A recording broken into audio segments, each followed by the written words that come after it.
In this video, we'll look at the demonstration for nested recursion. The project is ready. I am using the same project, and here I will write down the code for nested recursion. I will write on the function that we have already seen.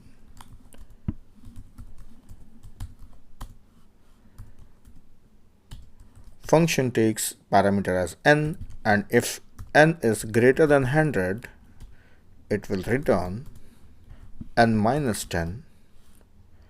Otherwise, function will return function of n plus 11. So this is a nested call.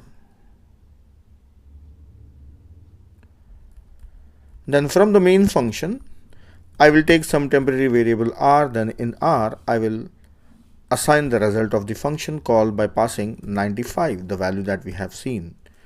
Then here I will print the result of r. New line r. That's it. It's a simple function. The same result we get, we know the result that if 95 is passed, what is the output? So let us run the program and see the result.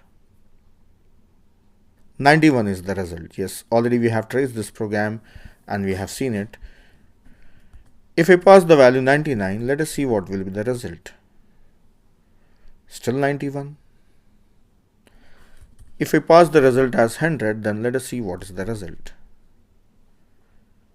Still 91. If I pass 200, 190.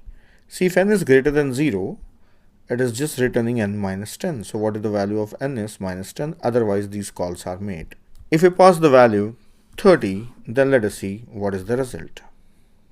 So again, answer is 91. So this 30, the value 30 will grow up to the value 101, and then from 101, when 10 is subtracted, it gives 91. So for any value, this function is going to return value 91. So you can debug this function and check. So I am not debugging now. Already I have shown you how to debug the program. So whichever editor you are using, you can try debugger. That will help you clearly understand the flow or the working of program. So that's all in this video.